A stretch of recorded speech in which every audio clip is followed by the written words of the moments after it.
Vamos ao primeiro exemplo. Exemplificando uma cidade de Whistler, no Alasca, que contém 200 habitantes. Nessa cidade não foi feito nada, nenhum tipo de contenção, as pessoas continuaram fazendo o que sempre fizeram, indo a shows, indo a eventos, as aulas não foram paralisadas. Olha o que vai acontecer quando a gente acionar essa animação excelente feita pelo Washington Post. Então, uma pessoa contaminada com corona vai contaminando as outras. Rapidamente, toda a população está doente e a curva fica enorme de pessoas contaminadas. Mas a curva, ao passar do tempo, ela vai declinando e a maior parte da população se recupera, ou seja, adquiriu imunidade contra o coronavírus. Mas veja, é uma curva ascendente bem importante, sobrecarrega o sistema de saúde e é isso que mais nos preocupa. Agora vamos verificar exatamente o que foi feito na cidade de Hubei, na província de Hubei, onde foi o epicentro do Covid-19, onde houve uma quarentena forçada. Então, fechou-se as fronteiras, as pessoas foram obrigadas a ficar em casa, inclusive com o exército nas ruas. O que vai acontecer nessa quarentena forçada? Vamos ver a simulação.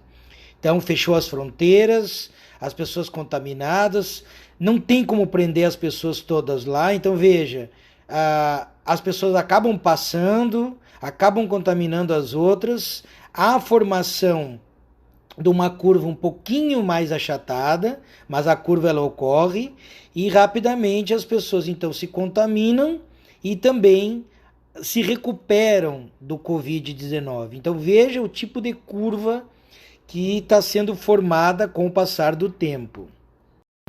Nesta terceira simulação, o que nós podemos observar? Foi imposto o distanciamento social.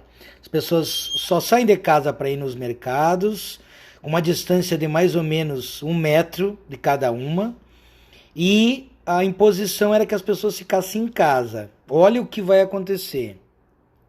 Veja, nesse caso, as pessoas, 75 estão distantes, estão isoladas e somente 25 pessoas circulam. Então, de cada 100 pessoas, 75 estão isoladas e 25 circulam.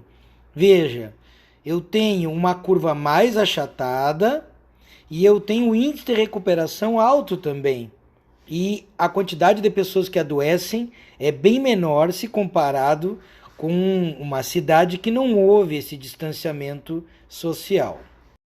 Muito bem, nessa última simulação, o que aconteceu? O distanciamento social, as pessoas em casa, isoladas, certo? Uma em cada 8 pessoas circulam, então vejam, o índice de circulação bem pequeno das pessoas, só as pessoas realmente que precisam abastecer os mercados, as pessoas da área da saúde, todo mundo com consciência isolado em casa. Essa é a conduta que o Brasil tem que estabelecer, tem que tomar urgentemente.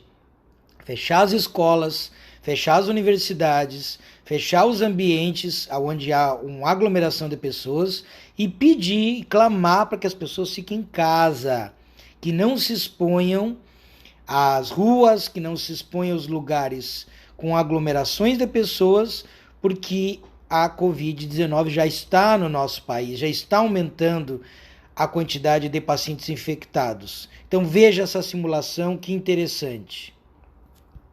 Vamos rodar aqui. Então veja, temos 195 lá saudáveis, as pessoas vão adoecendo, mas veja que não há uma disseminação tão importante. E aí a curva ela fica achatada, ela não gera um pico. E isso não sobrecarrega o Sistema Único de Saúde, não sobrecarrega as UTIs, os hospitais. Lembrando que 80% dos pacientes, o tratamento é feito no isolamento em casa. A gente vai rodar de novo aqui. O isolamento é feito em casa, onde as pessoas se recuperam dos sintomas, fazem as medidas medicamentosas e não medicamentosas, mas ficam em casa, isoladas. E 20% dos pacientes vão precisar de UTI de respirador.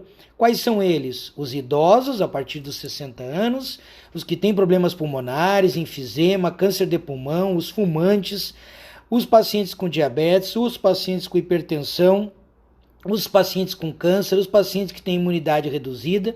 Essa é a população-alvo que poderá precisar de uma UTI e do respirador. Ou seja, isso é o que o nosso país tem que fazer, um país do tamanho de um continente, para evitar que nós sejamos a próxima Itália. Então, fica aí as recomendações. Então, veja, os 4 gráficos que a gente mostrou agora na animação. O primeiro, uma curva, um pico enorme, exatamente o que aconteceu na Itália, que as pessoas demoraram para tomar atitudes e vocês estão vendo a quantidade de mortos de pessoas contaminadas com coronavírus. É esse primeiro gráfico aqui, então tá todo mundo liberado, né? No segundo gráfico, onde as pessoas entrarem em quarentena, veja que ocorre sim a contaminação, mas eu tenho uma curva um pouquinho mais achatada. No terceiro, onde há uma distância moderada entre as pessoas continuam circulando, né? 75 pessoas ficam isoladas, mas 25 circulam. Eu tenho uma curva mais achatada ainda. E o quarto e último, eu tenho um distanciamento extensivo acima de 2 metros, fechamento das fronteiras, o fechamento de todos os órgãos públicos e estabelecimentos onde há uma aglomerada de pessoas e as pessoas estão em casa. Veja que a curva é muito menor, não sobrecarregando o nosso sistema de saúde. Então essa é a importância de que o nosso governo tome as atitudes, que as pessoas se conscientizem que é hora do Brasil tomar a atitude ideal de ficar nas suas casas e esperar que passe essa pandemia de coronavírus no nosso país. Compartilhe esse vídeo, que é de extrema importância para que as pessoas entendam o que deve ser feito.